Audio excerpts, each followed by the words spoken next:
All right. Hey, everyone. Welcome to Behind the Usher Station. I'm Jonathan. I'm here with Jerome and Alex. Hey, Hi.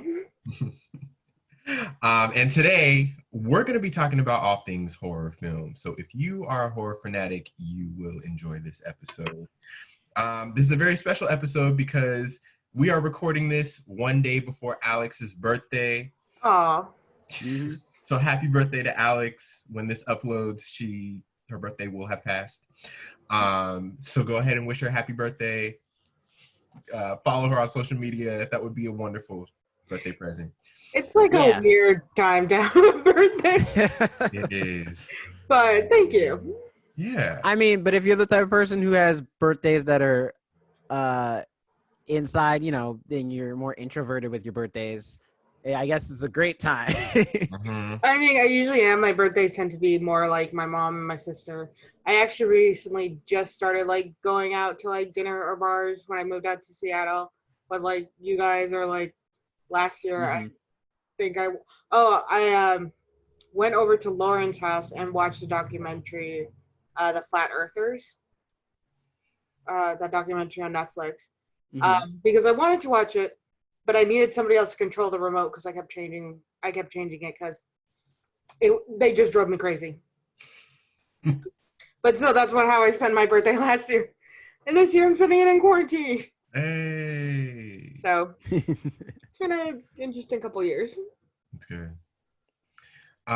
Well, since it is your birthday, I figured you might want to start the conversation off on horror. We as a trio, we have been to quite a few horror slash thriller slash scary movies in general. It's Mhm. kind of our thing. Anytime a horror movie comes out, we're like, hey, do you guys want to see this?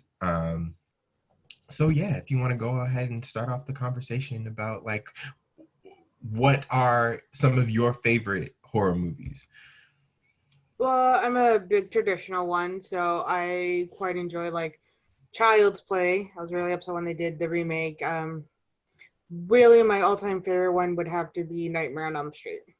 Mm, That was one of the earliest horror films I remember watching, and I still love it. Freddy Krueger is one of my favorite serial killers, I guess I could comment it and put it that way. Um, so I just I'll watch pretty much any horror film, even the really crappy cheesy ones, because I just like watching them. I always have. And it's really funny because people freak out because I'll put on a horror film right before I go to sleep. Apparently, that's not a normal thing to do, and usually people are like, "No, I need a break. I need to watch something like cartoonish or Disney." And I'm just like, my mom will be like, "Oh, you've had a stressful day. Get in bed, put on a horror film, and then go to bed. It's okay." So it's like it's quite different for me. it's just a part of the routine. Pretty much, I at least watch a horror film a day or something, a short film on like YouTube. One of those shorts that are spooky or something like that. So, Hmm. but I know some movies we have all watched together has been like Us. Would that count? Yeah, that's a horror film. Oh yeah. Yeah. Oh Like, yeah. mhm. Absolutely. Yeah, Us, and then what? It. Jonathan, you saw The Nun. Mhm. The Nun was. They did so well in the advertising, but they kind of skipped out on her makeup and costume when it had Yeah. actually come down to I it, which was I still disappointing. laugh at that jump scare where it's like she's walking down the hall with the lamp or whatever, and then there's a nun following behind her. And then when she turns around to see her, another nun just comes up and jacks her up like she's trying to steal her money or something. Like, give me your wallet. The only reason I jumped during that movie was because of Tevin. Who Tevin is another usher that used to work with us. He If you've came seen up. our TikTok, you've seen him go That's true. through a standee. A Thor standee. I was I hit it. I hit it with a hammer to make the hole bigger. And I was like, jump through it, Tevin. And he tried once, and then I'm like, no, no, no, you have to use your legs. I assumed he was gonna like high kick it, but he went with both legs, and that is how we got that video. But You no, want to see he that video? Follow us on TikTok. but he did come up behind us, remember, in the nun, and Jonathan just kind of was like, "Oh, hey, look!" And I looked over, and then Tevin's like this close. So that's part of the only movie I got kind of scared at because of Tevin. Yeah, it was mostly about what, 4 or 5 jump scares. That was the only relatively scary part of the movie. The plot, the scenery, nothing else really was scary. Hmm. I kind of like the idea and concept of it because people have really big religious attachments to nuns. So the thought of making one evil is interesting, you know, not just like human evil, where it's like Catholics are good at them, but like there's a demon attached to a nun. I Mhm. do love demonic and like possession movies and supernatural movies. Like those type of movies are honestly my favorite. I can't do them. I believe in it, so I'm not gonna play with it. I'm not gonna pretend like I can't show up one day and someone else be possessed or something like that. I'm not here for it. The slashers and stuff, that's all fantasy and stuff like that. Psychological horror is really interesting to me. But when it comes to like demons and possession and stuff, I'm not for it. Um, but that not to say that the movies aren't good. I'm sure the movies are perfectly fine and great horror films. Just that's just my own personal thing. I get what you say. I mean, I actually believe in that stuff too, but I just still love watching it. The spookier it is, you know, the better I sleep at night. Alex, do you remember last summer when we saw Nightmare Cinema? Yeah, I it was a weird. I didn't. So, Nightmare Cinema was a mix of 7 films, as I recall, and everybody entered into an old movie theater Mm-hmm. where they got to view how they died or their deepest fears or stuff like that. I did not understand the one. Um, Again, there was like an anthropological Anthology. anthology. That's the word. Film set. I didn't entirely understand the. I think it was one of the last ones where the woman is going into like a psychiatrist's office and things are starting to like disintegrate around her, but it's also shifting into this like weird reality, and her kids are trying to kill her and not kill her at the same time. How did I forget this one? I don't even. Ooh, It's I the don't even. one where she's like, "My children are aliens," Oh and yeah, yeah. everything was just dirty, and like the guy's like Oh mopping the yeah, floor was yeah, just yeah. And making it was everything wasn't it grosser. wasn't it like wasn't it in like black and white? No, Some of the parts were in black and white though, right? I think so. I think it just turned that way. Mm-hmm. But yeah, that one I did not entirely understand. I think it was just trying to hit on like a deeper level, but in the sense where it was in the other with the other 7 films, they were all kind of campy and jokey. Mm-hmm. So to Mm-hmm. try to hit a psychological deep one is kind of like, Yeah, there was the one with the plastic surgery, where the woman, like, the I can't remember what happened, but I just remember, like, I think because she was marrying like her husband, and the family didn't like some of her features or something, so she got plastic surgery. I think that was the plot of it.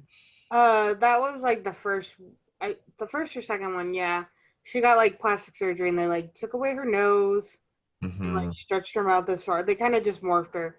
And he's like, "Oh, you look just like my mom." And the mom comes in and she's all just like Play-Dohed like that too. Yeah, it's on Amazon now, like to stream Oh, if you that's right. haven't. Yeah, I saw that and I was like, "That's weird. Why does this look familiar?" And then I'm like, "That's right." Reminds me of like an anthology movie horror series reminds me of Trick or Treat. Like Trick R the letter and then Treat, which is an anthology series where it all takes place on one Halloween. night of Halloween, and it's a bunch of different stories that involve, some of them are like supernatural ones, other ones are just like the serial killer horror type. I won't spoil it for you in case you watch it, but it's a really good movie. And it has it's the movie with that mascot of the little kid with like the burlap sack bag over his head, like the big Yeah, he's got the pumpkin lollipop. yeah. It's a really good movie. It's really good. I like that movie a lot. Uh, Um, I'm not too fan of like anthology films like that. I kind of like just one set storyline and just stay with the people. I like both. I think, especially because it reminds me kind of one, you don't have to get too attached to the characters. So if the movie's getting boring or the plot's going nowhere, then it's like, okay, on to the next one. That's fair. Yeah. I think it Uh, depends on me. Like to me, it depends on just like the quality of it. Because like you have something like Trick or Treat, where it's like one person directing all these stories, and they all tie into one another. Where you see characters from other stories come into the other stories so it helps tie the film together.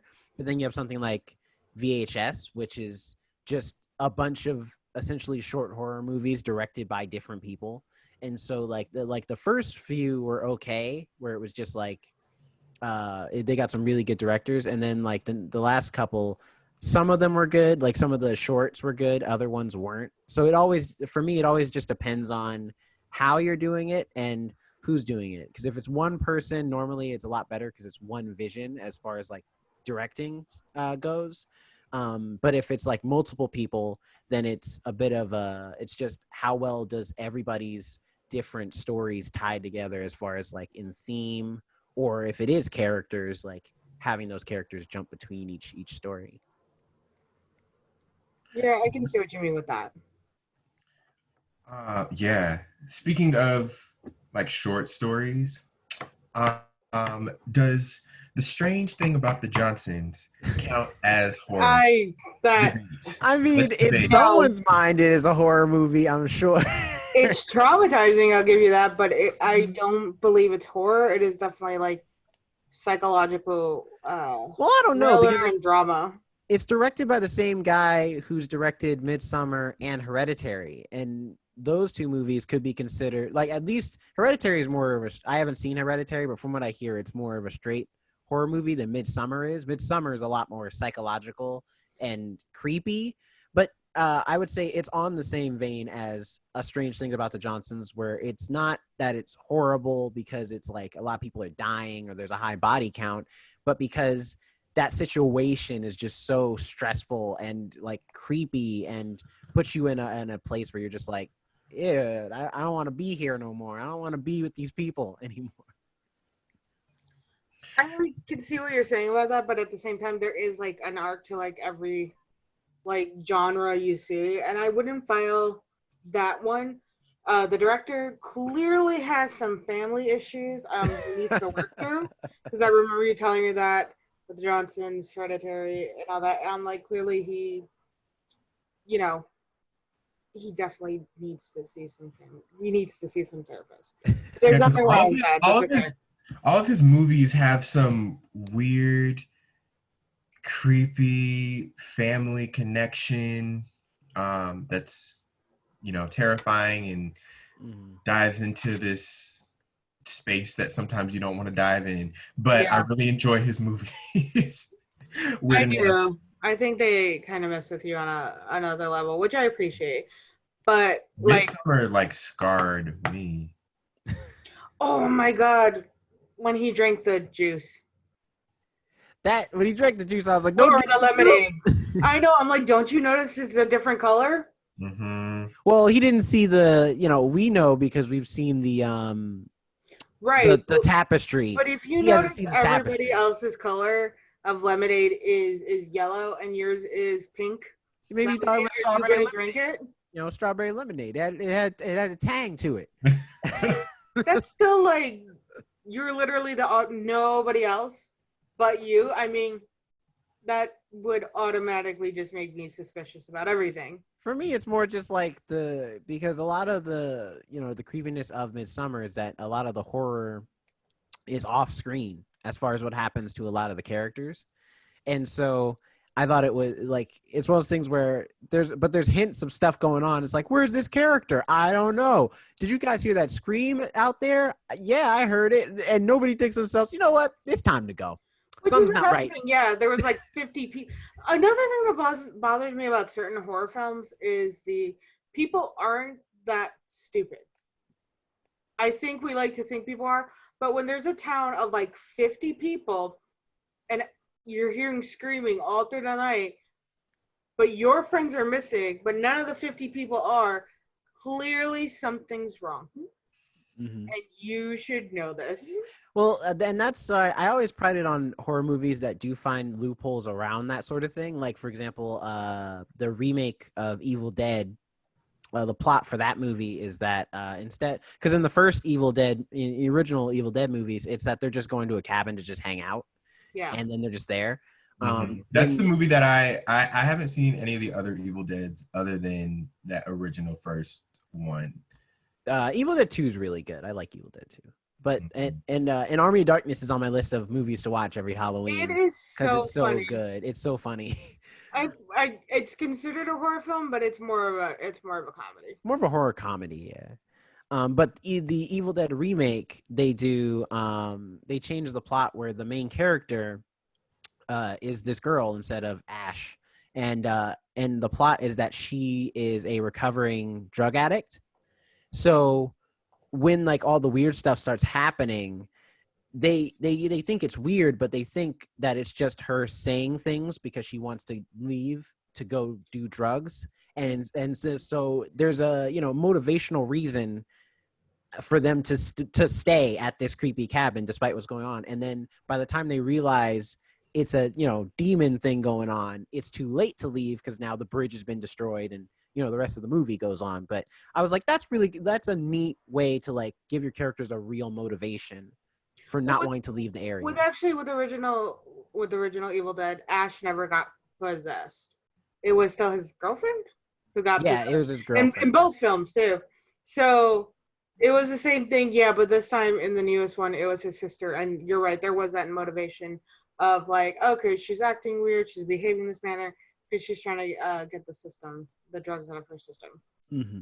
And it's so I appreciate. So now granted, not all horror movies do it. There's a lot of horror movies it's just, we need to go, we can't leave so and so behind, to which I'm like, why can't we? They made a decision. We gotta go.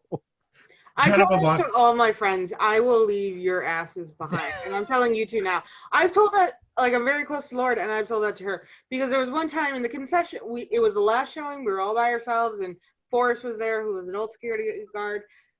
They heard a noise in concessions after it was all closed up, and they're like, "We should go look." And I'm like, "No."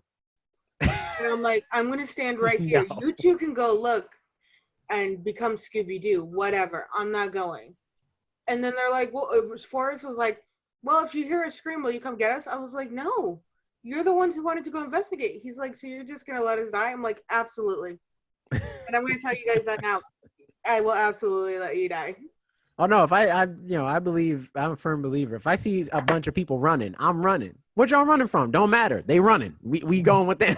Like, it don't matter what they running from. We'll find that out later once we get to a destination. We did that with my sister. Me and my cousin one time just took off running, and we just ran past her, and she just started running. I'm like, why are you running? She's like, you guys ran past me. I'm like, oh.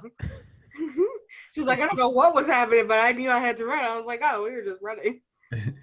Like along those lines, earlier, Alex, you mentioned people not having the most logical sense in movies. I saw this, not to bring up TikTok, but I saw this TikTok the other day, and it was just this guy who had this key. He was like, the caption was, people in horror movies be like, and it was this guy who was trying to put the key in the doorknob, and he dropped it about 5 times. At one point, he even threw it across the yard. It's like your fingers are not that slippery when you're in a horror movie, but like people in horror movies do not make any sense. What's even I worse than saw, that is the tripping on nothing when there's like they're in the middle of a field and somehow you tripped up on your own feet. Really? I would do that. I would definitely, because I've tripped on my own feet so much. Although I've gotten a lot better. I've trained myself. it's good. But I would definitely be one of those people who just fell. But I've also got like an exit plan where I learned how to hide, roll and hide. And so they're gonna run past me and go after you guys, and then So even though you've fallen, you still hide. yeah, I'll tell you who is what horror movie does it right with their opening too is of all of what we're talking about is 28 Weeks Later. Do you remember that opening? Yeah, I love 28 Weeks Later. I haven't seen it. In the opening of 28 Weeks Later, it's this dude, I think they're on like the English countryside or Irish countryside, and the zombies have like, oh yeah, they're in London, and oh no, you're right. No, they're on the English side. Sorry. And the zombies have come to his house, and so the dad his wife and son are calling out to him like, "Dad, like don't go help us," and he just looking at them like, "Nah, No, okay, so nah, this is one of my gotta zombie go." favorite films. It was actually so it was his wife. His kids were actually with their like uncle, I want to say, in Ireland, and it was only in England where the infection happened, which was an epidemic, Mm-hmm. not a pandemic. And then 28 weeks later, he had hunkered down with his wife and a couple other people, and one of the women they had like removed a board and looked outside because they had heard noises and they wanted to see if one of the zombies were close. So they looked out and then the eyes just appeared, which is an amazing jump scare. You kind of know what's going to happen, but you kind of it's still the intensity of it, and it was such a well filmed movie. Um, and then they go running upstairs because there's no exit. They blocked everything off, and their plan is to go up the stairs, lead the zombies up, and then climb out the window. And there's a little, I guess, canal river. I'm Mm-hmm. not sure There's what. a river with a boat. Yeah, and he like leaves his wife behind because she gets pulled back, and then you see her in the last second in the window, like yelling, "Help me, help me!" And he's just like, ah, he just pushes off from the shore, like, Yeah, bye. he books it too. He was booking it across that field. He was just going. That's her uncle. Adrenaline had him pumped up, but I was like, on the other hand, I was like, I can't blame you. I'm sorry, but I mean, like, I do the same. I probably do the same thing. he's If I felt like I couldn't help, it's like, I'm sorry, but I got to take care of myself. they got two kids. I mean, you can't. Somebody's got to be alive for the kids. But yeah, 28 days later and 28 weeks later is a couple of my favorite films. I just have a lot of favorite horror films. I will say, the horror movies, I don't like the ones that are like on the camera, handheld style. Oh, found footage movies? Yeah, I do not like those very much. Like the Blair Witch Project. Yeah, the Blair Witch Project and like trying to think of I remember Cloverfield. I wasn't that fan of. Cloverfield's technically an adventure horror movie. Paranormal Activity is more is like I think, or at least because it was like Blair Witch was the first, more or less. I Yeah. mean, there was a movie before it, but Blair Witch was the first one to become like popular. And in fact, fun fact, I actually met the director of Blair Witch, the original. It Cool. was really interesting to hear him talk about how they made the movie, and stuff. It was interesting, and it gave me a newfound respect for the movie. Hearing like the work they put in to like make it authentic and feel real.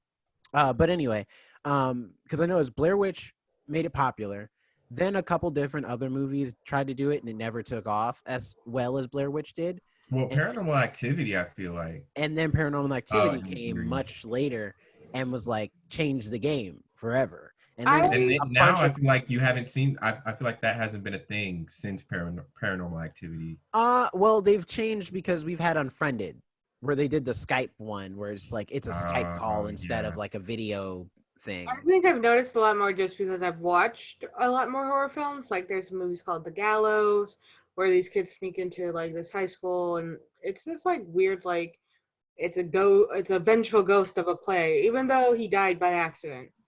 Apparently the ghost is still out for revenge. Or actually, wait, what's that movie that was released like maybe last year, the year before, and it was filmed on an iPhone? Oh, you're talking about that movie with Greta Gerwig, I think, was in it? No, Or not Greta Gerwig. It was I forget her name. It takes place in a hospital. Yeah, and it was filmed by a famous director Unsane. too. Yeah, With Claire Oh, Foy. it was supposed to be filmed on an iPhone? it was It filmed was on filmed iPhone. on an iPhone. Like the whole movie was filmed on an iPhone, but it didn't present itself. I haven't seen it, but it didn't present itself like It's a found because they could thing. afford, to get the like special filters and stuff you can put on an iPhone to Oh, like yeah. still make it to do it up a little bit. Like you can't just buy an iPhone and then just film a movie and it look exactly the same. Like they had a little bit of extra like touch up stuff, but for the most part, it's all filmed on an iPhone. Yeah. I haven't watched the film just because there's like a bunch of concepts going on for that film. There's like, you know how like every movie has that underlining meaning and then this and then that. That film felt like it had a lot when people would talk about it. They're like, oh yeah, it's the way American healthcare deals with mental health issues. It's the lack of freedom we have in our own choices. It's nobody listening to women. It's dealing with stalker issues. It's dealing with, survival. There was just a lot. Everybody was like, oh, yeah, I was dealing with this. And I'm like, can it just been somebody running from a killer? There just felt like a lot going on. And it's just like, there's a lot of like under meaning tones. And it was just like, then I just kind of be focused on that more than the actual movie. But yeah, so I never actually watched it, but I didn't know someone on it. That's pretty impressive. Yeah, I wanted to watch it. I just never got around to it. I wanted to see exactly, how it looked, and it seemed in the vein of, even if it wasn't filmed on an iPhone, it seemed in the vein of something that I would watch. I will tell you, I'm getting really amped up for the increase of Black horror coming up. Like after Jordan Peele's Get Out, now you have a bunch of these Black horror movies coming out, mostly involving Jordan Peele, but still I'm hoping to see more Black people start making, like Black directors and Black producers making more horror films centered around the Black community and stuff like that, in different roles, because I think that's what makes Us and Get Out and this new movie Antebellum, which I'm so curious what it was going to be about, because the trailers have given away nothing. And then and Candyman, which I'm excited for Candyman. Which got pushed back. Yeah, but you know what? I mean, it makes sense. I've been with the times being what they are right now. It's really like, on one hand, yeah, you can release all your movies on video on demand, but the companies that can afford to do that are probably companies that they're fine if this movie bombs, or they're fine if this movie makes like just a little bit of money, versus like something. Are you looking like at Trolls? No. Trolls World Tour? When was Candyman supposed to be released? July, I think. Yeah, I think in the summer. But it's it was supposed to be released in July. I think they pushed it back to September. Oh, did they? So not a long pushback. Speaking of that, it's set to be released June 12th. Okay. I think it's pushed back to that date. Go on. Speaking of that, I was going to bring this up earlier, but I think now it's more appropriate time.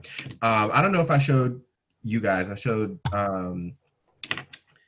some of the other, when we were working as ushers, I showed some of the other ushers I know. The Blackening, I think I showed you, Alex, actually. It was a sketch on Comedy Central's, like, it was an online sketch. And it was basically like what would happen if the cast of a horror movie was all Black. And so they're basically, and I implore anyone who's watching or listening to this to go watch the sketch because it's hilarious. Basically, it's about like 9 or 10 Black people, and they're camping, and then a killer comes after them, and they're running. One gets left behind. The person who gets left behind is like, okay, the killer let me go because I felt like a white woman. And he said that he's only going to kill the person who's the Blackest. He got confused, and he doesn't know who to kill because he saw that we're all Black, so he's only going to kill the person who's the Blackest. So they all are fighting to prove that they're not the Blackest. They're like, I'll let my dog kiss me in the mouth. I like mayonnaise. It's the best condiment. It's hilarious. It is a really good, and then it makes you think like, oh, what if there was like a horror film with just people of color? And it's like, who's got that joke? You get Leprechaun in the Hood. There is one. And Leprechaun in the Hood. I meant like, brown people too, not just Black. Yeah. It is interesting, but I think it's because, it is interesting there's not a lot of minorities. Tales in the Hood. Oh, Tales from the Hood, though, is like... That may have set Black people back a little bit. Yeah. Tales from the Hood 2, though.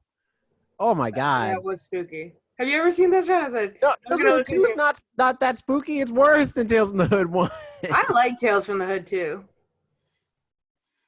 Then again, it's not my demographic that's being insulted. Let's remember this. It's not actually my demographic I'm a person of color, but different color. So it's not my demographic being insulted. Although I think I recall like a Puerto Rican they always have like one Puerto Rican, one Cuban, and their sassy woman who snaps her gum, which is I just want, love that stereotype. in the spirit, and I guess Jordan Peele is trying to rectify that, but people like Jordan Peele, but it's I just want more sophisticated black horror. It ain't always got to be so and so in the hood. It could just be I'm a black businessman, and this is and I'm being haunted by ghosts. That's my life. See, like I like films that are like in the hood because so going back to the Paranormal Activity movies, Jonathan, did we cut you off? Were you saying something? No. I was Okay. I was gonna say. Well, I was gonna mention kind of like that, and then I went to like looking it up to see if it's actually classified as a horror movie. But like Parasite, a movie like Parasite, it's technically a thriller more than a horror movie, but I didn't like and it's also like I love Parasite. I thought it was good. Although I did think my only issue with Parasite, which is not really an issue, it's more just a nitpick thing, is from a director's standpoint, where I was like, a couple of these shots, I'm like, yeah, this is cool, but is this necessary to tell the story, or are you just doing it because this would look cool? As far as some of the transitions and stuff. My whole problem with Parasite was that the implication of Parasite is, embedding yourselves into their lives, and which they did, but they didn't completely. They were still outsiders. They were still not fully latched on. You know what I mean? Like Well, even more where they slowly involve themselves more in like their personal life than just like being servants to them. They could have definitely like involved in personal life. They could have gotten more like in depth there and like more, just a little bit more. I felt like it was lacking in what it was presenting.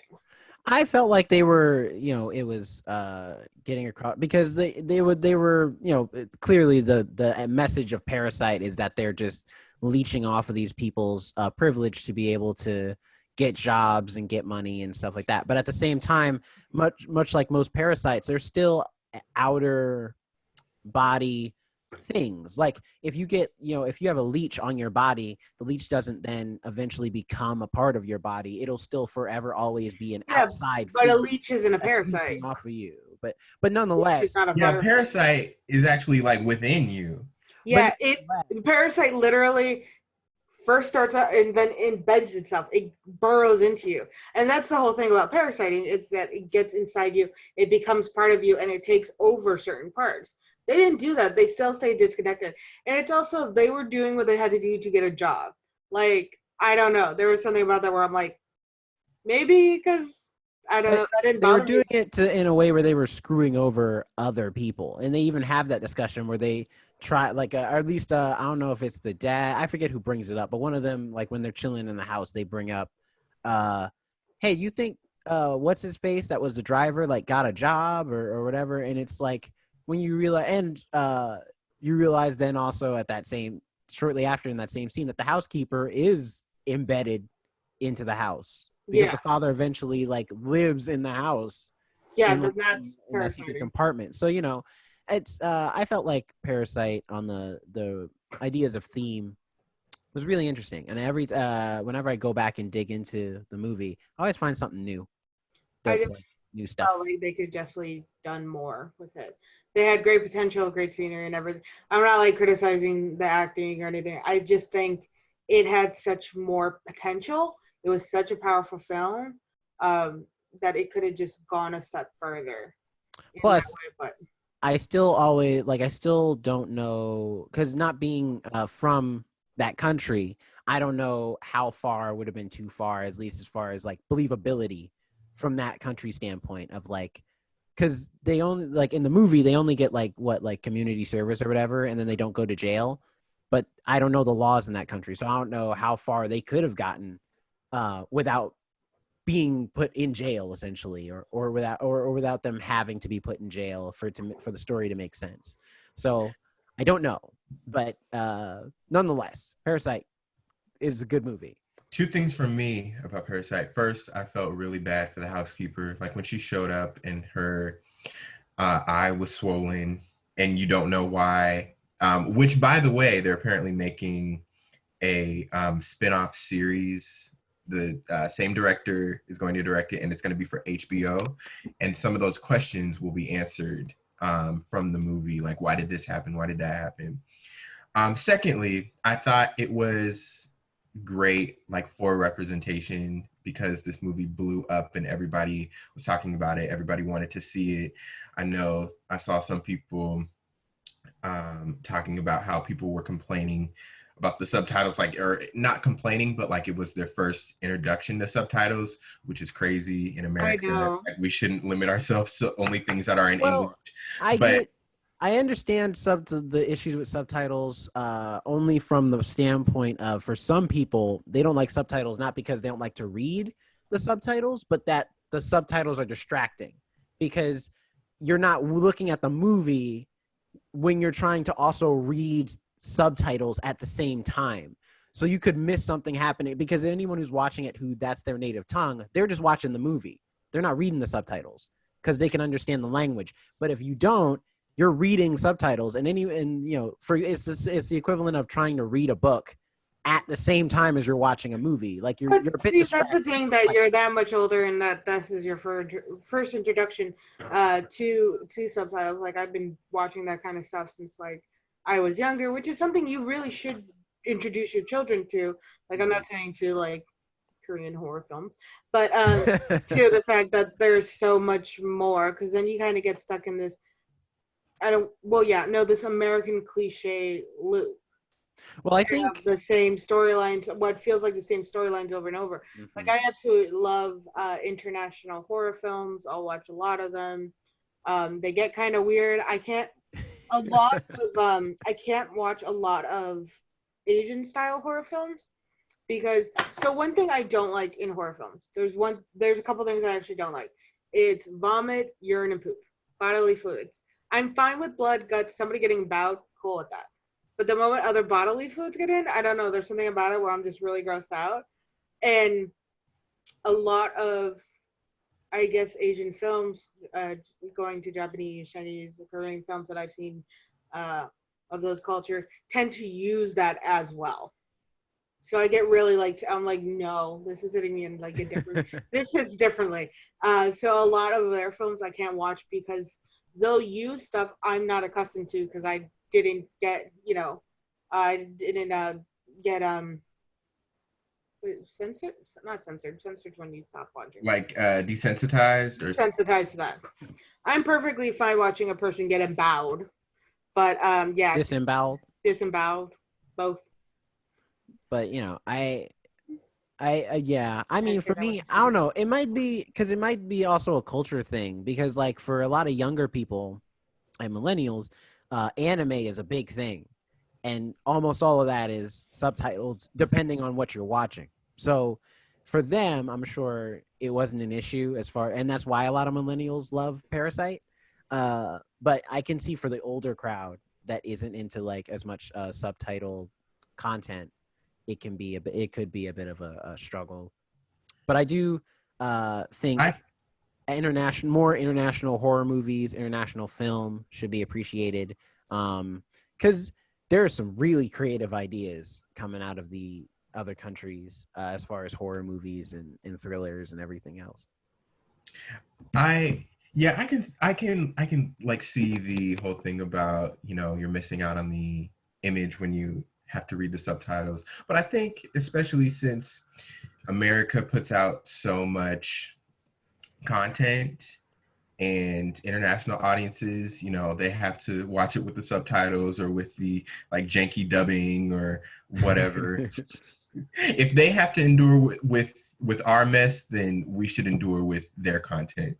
I mean, that's fair. Going back really quick to like what we were talking about, Tales from the Hood 1 and 2.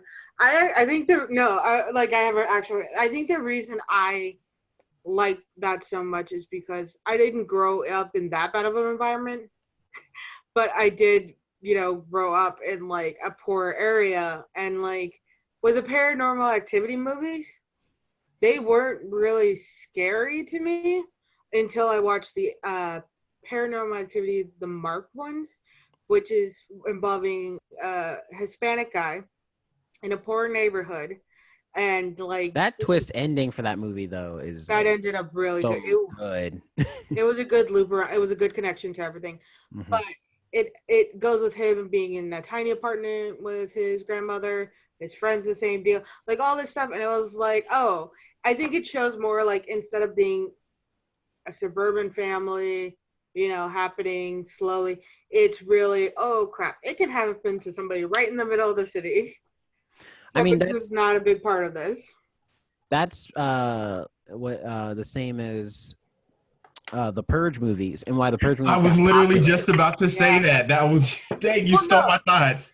You stole my Because thoughts. I the mean, the first Purge I was not into. no, not What? at But the all. second But Purge definitely. well, Oh, because I the was so sequels, into the first purge. the Okay, sequels picked up after because they started focusing on the people and how it affects like poor neighborhoods and all that stuff. you know what I will say about the horror genre in general is that when you have a concept within the horror genre, you can stretch that for decades. Like look at the Halloween franchise, look at the Purge. Like the Purge, it's such a it's not really, it's a concept where you're like, dang, I wish I would have thought of that. Like crime is allowed for one night and you could go so many places with that. And they literally have a TV series that's streaming like right now on Amazon. Is it And still on? Because I thought it got canceled. I think it had like a season and a half or 2 seasons. And it's also on Hulu as well.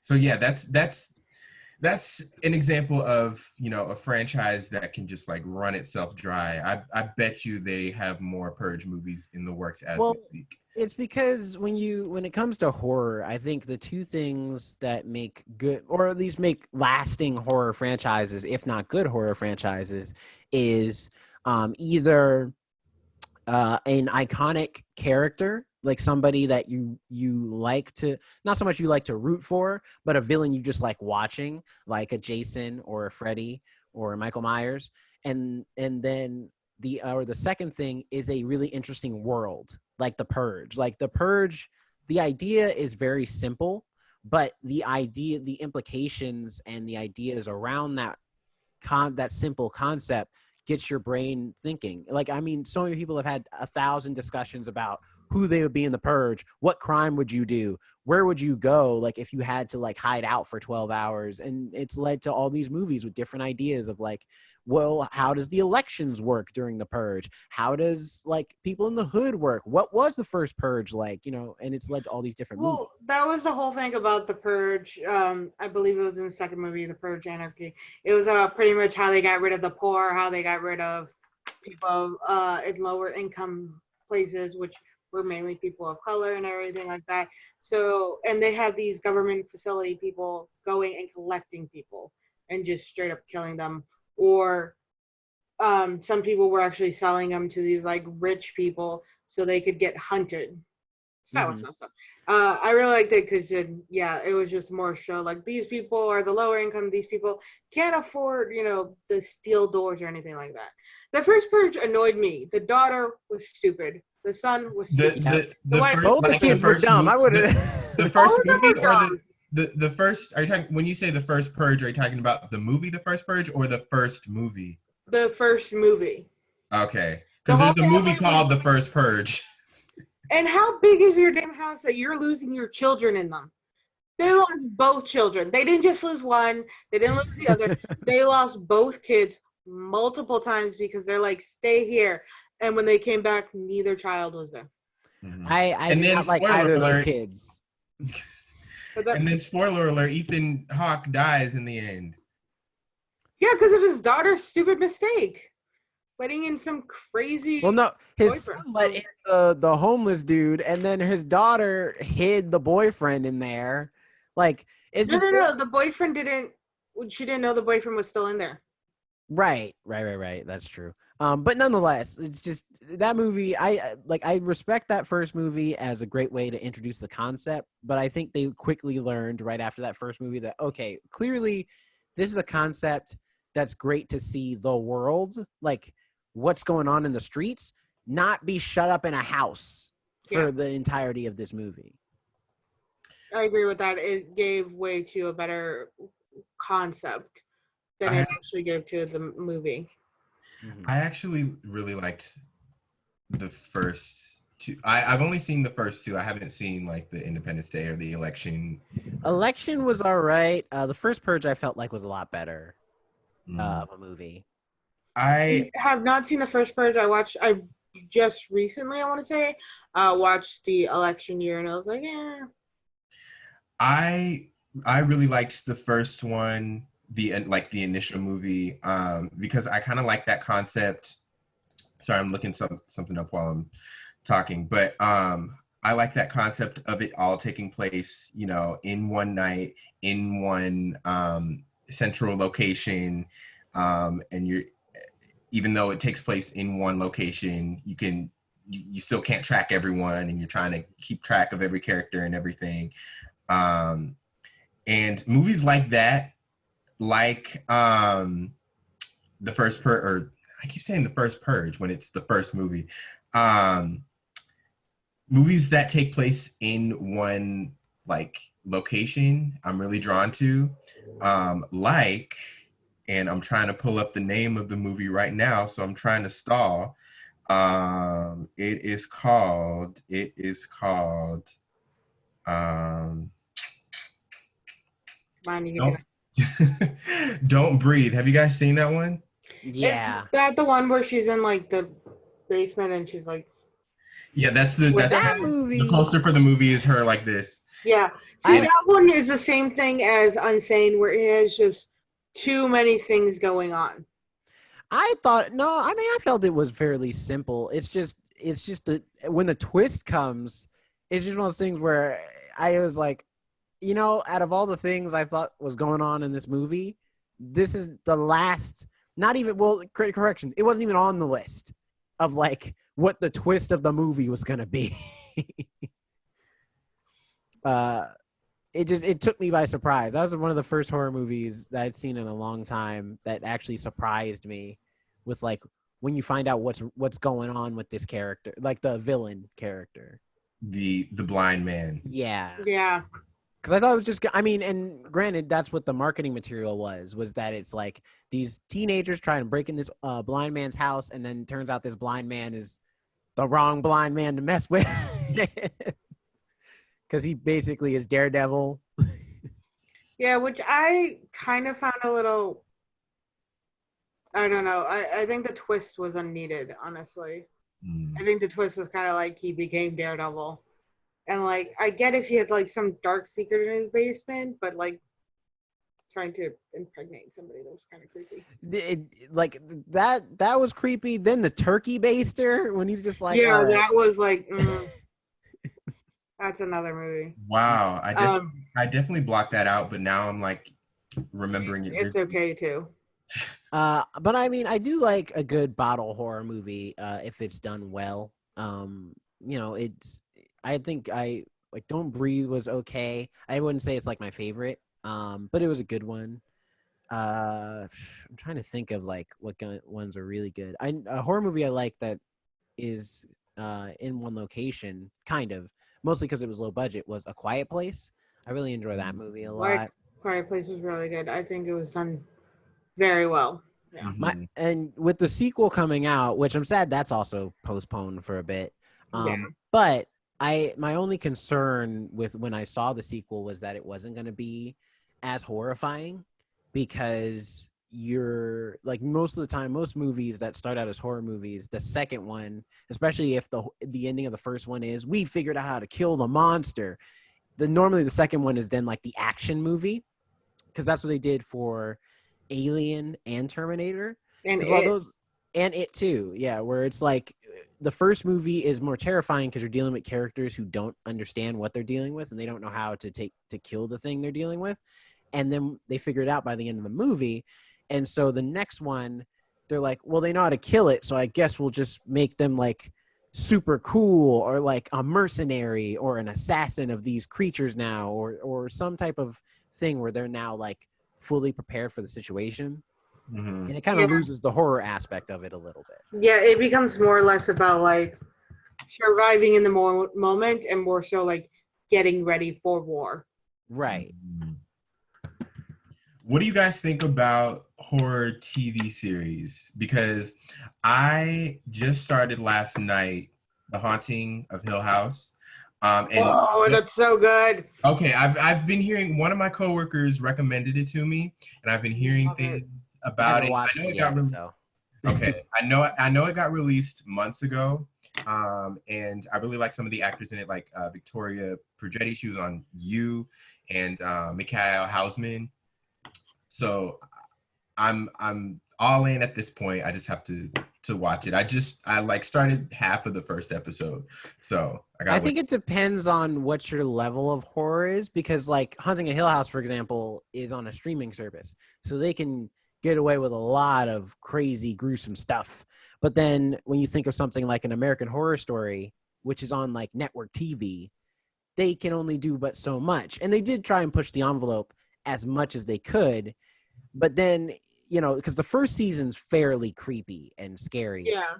and then even the second season too, but then you hit the third season where it gets a little campy and silly with the witches and stuff, and then the fourth season comes, and then that was a little more campier, and it's just with every new season, it's like they hit a point where they just didn't know how to keep having new ideas and still be scary at the Well, same time. another issue with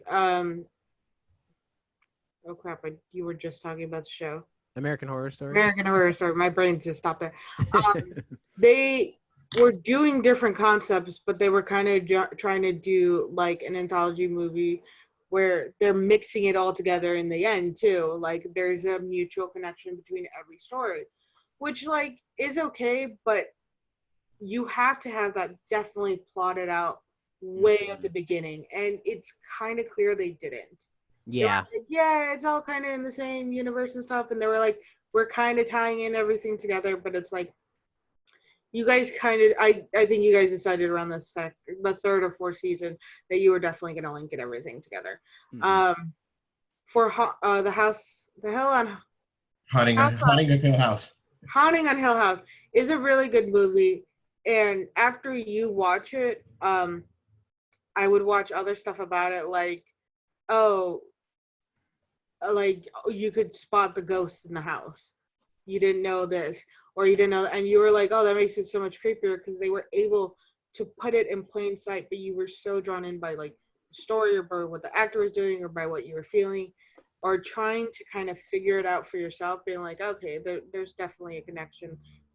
There's an explanation or something that like you end up missing creepy stuff because you kind of want to play detective here. Alex, by the way, you were talking about trying to spot the ghost, and this white being behind you just started walking up against the white wall. Snowbell. And it's like, she just got up a little bit. Like, and, and it was kind of funny. Yeah. Yeah, I saw her go like this, and I'm like, I wonder if she's gonna start screaming at me.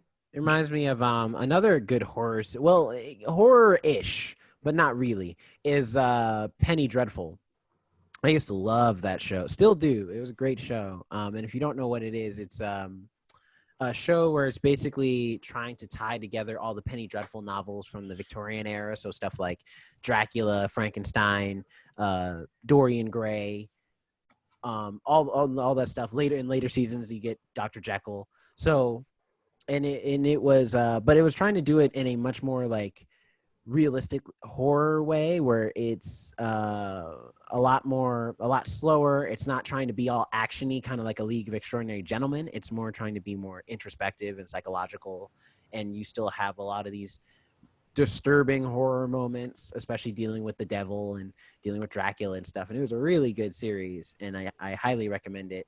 And they were thinking of renewing it because it ended in the third season, and now they're bringing it back with Natalie Dormer from Game of Thrones being in it. And it takes because the Penny Dreadful original series takes place in like Victorian era London, and the new series takes place in I want to say like 1920s, 1930s LA or something like that. So I'm really curious to see what the new Penny Dreadful series is going to be like. See, I kind of lose interest when things add like the devil. they had demons. Yeah, that's not too. But like the devil is a specific religious icon, and so it kind of is like, oh, okay, so this is teetering into like specifically Christianity evil, which I don't want to sound condescending, but it is. I am what I am saying is kind of condescending. Um, I find it a little hilarious with these movies, how they're like, oh yeah, holy water will protect you, the cross and stuff. But they claim these demons were there before like God shed light. So how is religious stuff that man made protecting you from something that was there before the religion was? Well, I like It, when the it's stories just are like like, it's a wooden piece you keep throwing at me. What the hell? Why do you keep throwing water in my face? I think it's more so getting annoyed. I mean, I like the idea of like, for example, I forget what movie I watched, but there was some movie where it was that it's holy water, but it's only holy water because a ordained priest who's clearly like tapped in with God consecrated it and made it holy water. You didn't just put a cross in the water and it's like, okay, it's holy now. It's like that's not how that works. Like there's got to be some if the idea is that demon magic or mysticism or whatever you want to call it, supernatural aspects is what we're dealing with. We're going to need some supernatural people to help rectify that. That includes like holy preachers or something like that. Kind of like a John Constantine type yeah, but he wasn't thing a going on. priest or anything like that. No, but He was a demonologist, I'll give you that. Quick question. I am an ordained minister. Can I make holy water?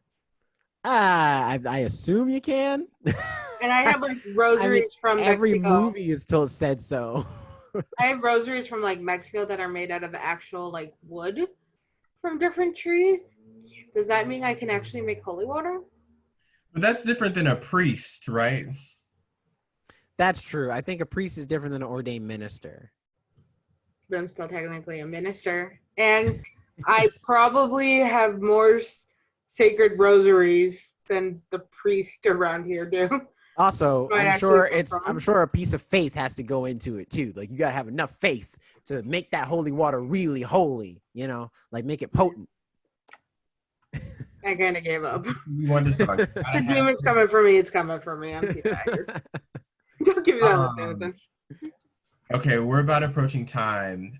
To round out the episode, if you had to recommend a horror movie to someone and they'd never seen it, what would be your number one recommendation? And we'll go around the room. Jerome, you can start first. Let's see. Horror movie to recommend. I would say, in the vein of straight like horror, but it's a little campy, so it's a little more fun to enjoy. For the people who maybe they don't have a different palette for horror movies.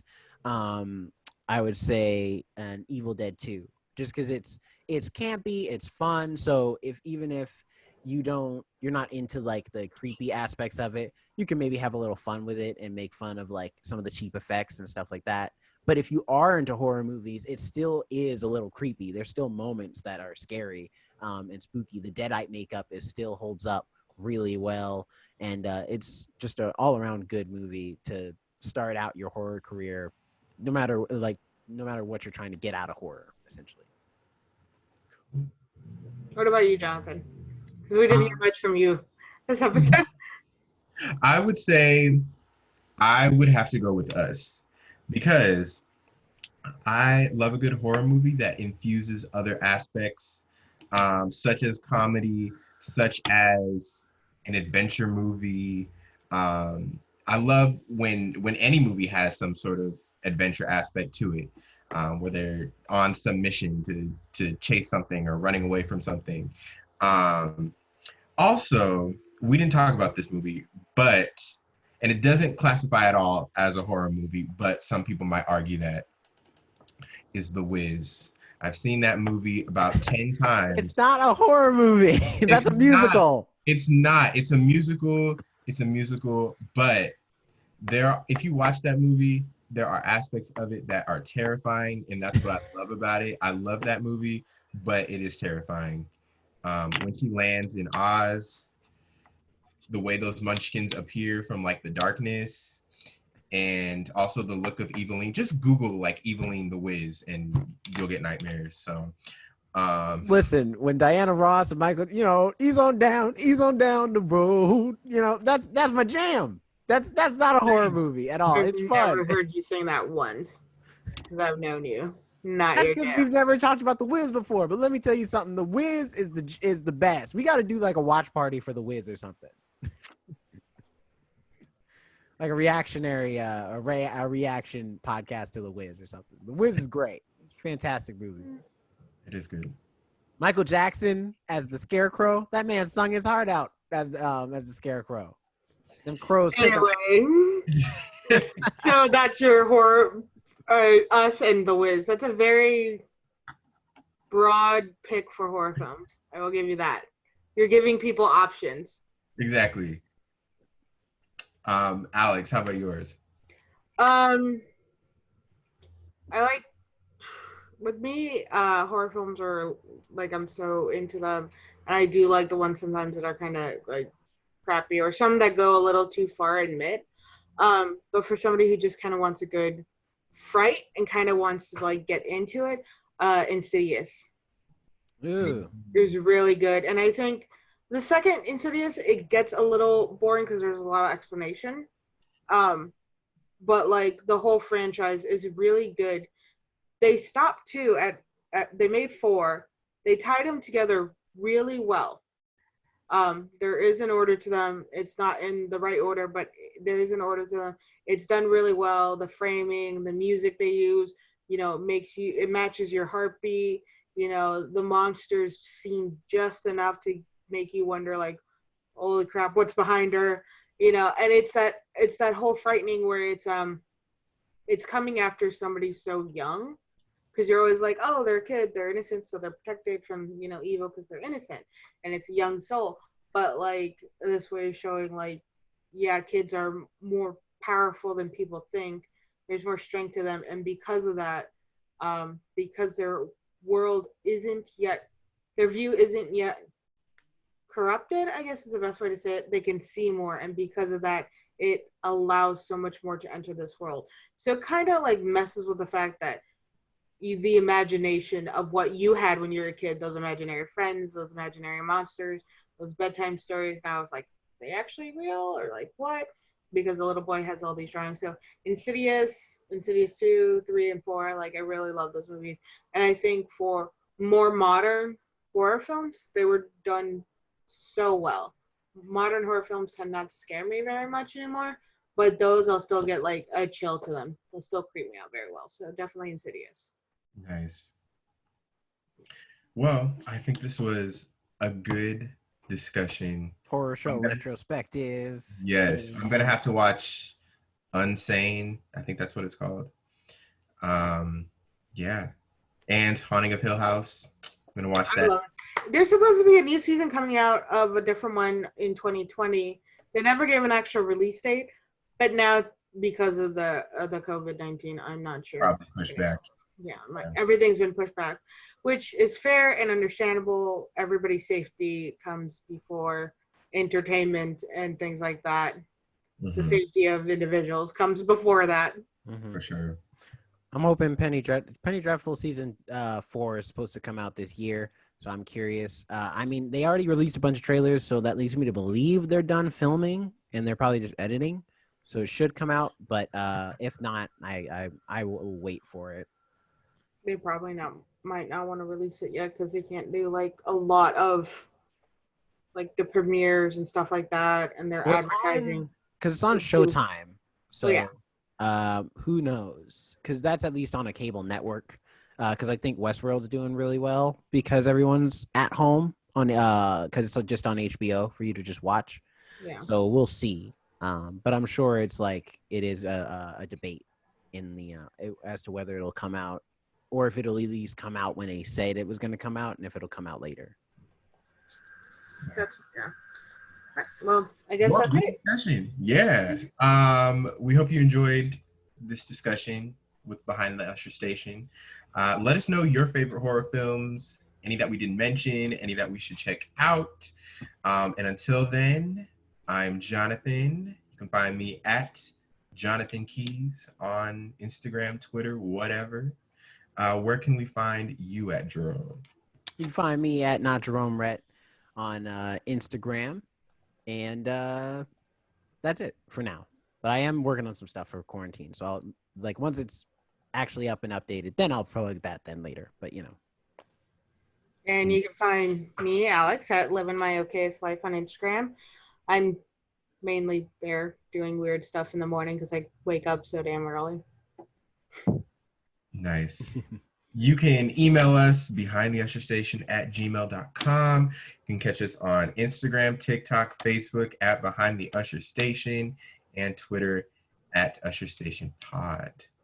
We will see you all next time. Yep. BLD, Bye. guys. Be safe. Bye. Take care.